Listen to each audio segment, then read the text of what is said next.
hurting us right now is we're only playing one defensive scheme, and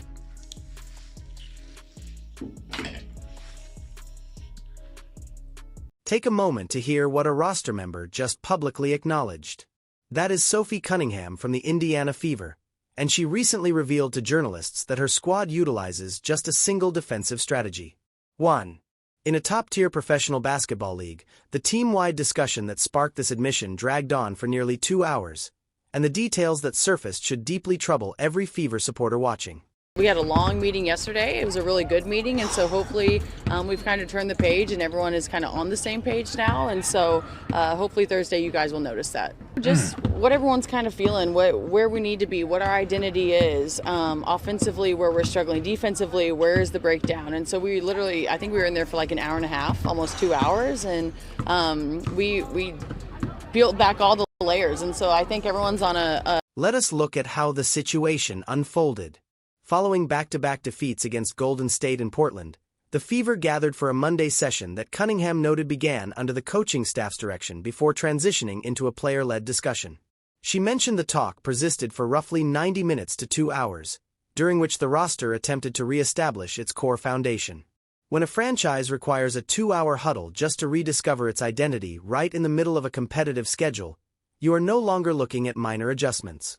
That is a squad hunting for fundamental solutions they should already possess. When you say you're playing one defensive scheme, that you have others installed, you just start ready to run them in games? I mean, we had probably 10 of them last year. Each team has stuff up their sleeve, but if you can't... Now connect that reality to the tactical dilemma. Cunningham pointed out that the squad had roughly 10 defensive structures in place over the course of last year. This season, according to her own words, they are relying on just one because the current roster is unable to pull off anything else. Consider the competitive disadvantage of that scenario. When rival teams review game tape of the Fever, they only have to prepare for a solitary approach. There are no deceptive looks, no rotating help structures, and no unexpected adjustments to worry about. You are essentially handing the opposition your complete defensive strategy before the game even begins. This team really does have to focus. We have a lot of young guns. We have a lot of people who are very talented, but at the same time, you have to dial in and know what we're doing. Otherwise, it just won't work. And so we had a long meeting yesterday. It was a really good meeting, and so Damn. Pay close attention to how she explains the root cause. She highlights a youthful lineup possessing raw talent but emphasizes that basketball intelligence and mental focus must be present. Otherwise, as she puts it, the strategies simply fail. That is an active player pointing directly at an issue with execution and preparation rather than a lack of capability. This brings up the underlying issue that keeps coming to light. What is actually taking place during weekday practices if the roster can only manage to keep a single coverage intact by the time game day arrives? We're talking to Sophie about just the level of frustration with the group right now. You guys had a meeting yesterday. How would you assess where the mood is at with the team and how you guys move on from those 2 losses? Sophie told us. Then we witness the moment that reveals the true internal chemistry of the group.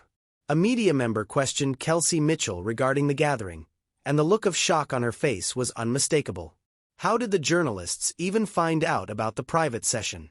Cunningham had already filled them in. You have one athlete choosing absolute honesty regarding internal difficulties while management clearly intended for the matter to remain strictly confidential. That disconnect between public commentary and organizational damage control is where the real narrative lies. Their house of cards is on the brink. It could very well, with a loss on Thursday to the Atlanta Dream, the Indiana Fever house of cards can come crashing down in a blaze of glory. They had a team meeting that lasted 2 hours. Teams that have team meetings with the players and the coaches. Let us step back for a moment and examine the true state of the Indiana Fever, because these individual moments combine into a narrative much larger than just one difficult stretch of games. Look at the environment surrounding them. This organization is supposed to be a premier flagship of the sport. Caitlin Clark shifted the Fever into the most viewed, highly debated group in women's basketball. The pressure that accompanies that level of notoriety is immense. Consequently, when a team under that kind of intense observation conducts a 2-hour internal session following consecutive defeats, the gap between the massive public praise and the actual reality on the ground becomes impossible to overlook. Review the exact order of how things happened. 2 straight losses handed out by Golden State and Portland. A lengthy huddle that began under management and concluded with the athletes taking over the conversation themselves. Then, a prominent player goes on the record stating that the defense has been rolled back to just one basic scheme because the lineup cannot handle anything further. Each of those points is alarming on its own. When you view them together, they illustrate a franchise that is still trying to learn basic fundamentals well into the competitive calendar year. This is precisely why the single strategy revelation carries far more weight than any individual defeat on the court. Every franchise drops games now and then. However, a publicly acknowledged inability to utilize multiple defensive setups creates a fundamental flaw that hampers you during every single matchup on your calendar. Rival coaches do not have to guess what is coming. They formulate game plans for a single look, and they get to dedicate their entire practice schedule to dismantling it. That is far worse than a simple off night. That is a persistent weakness woven directly into the way this roster is built and guided. Then you have to look at the lack of internal alignment. Cunningham provided unfiltered honesty, arguably far more honesty than management would have liked. When a journalist brought up the private meeting to Kelsey Mitchell, and Mitchell appeared completely blindsided that the public even knew about it, it revealed everything regarding how quietly the franchise wanted this handled. There is a distinct push to manage public perception, contrasting with an athlete who valued blunt honesty over corporate talking points. The matter of accountability looms over this entire situation.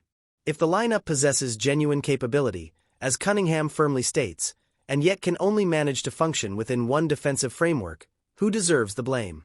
Is this a young collective that simply has not built up the necessary game instincts yet? Is it a leadership staff that has failed to find a method for teaching broader concepts to this particular group? Or is it a mixture of both that a 2-hour session was called to sort out? Different observers will arrive at different conclusions, and the most realistic answer is that the blame is likely shared across the board. What cannot be argued is the immense weight bearing down on them. This is an organization feeling the strain of massive expectations, sorting out internal problems in front of microphones that most teams would keep hidden away, all while attempting to establish a baseline identity on both ends of the court under the gaze of the entire basketball community. The gathering was clearly intended to serve as a hard reset. Whether it actually achieves that goal will be proven by their play on the court, not by words spoken at a media podium. When a roster member openly states the team relies on a single defensive setup and cannot execute alternatives, where do you place the blame? Does the responsibility fall on a youthful lineup to mature more rapidly, or does it sit with the leadership staff to put these athletes in a position where they can thrive?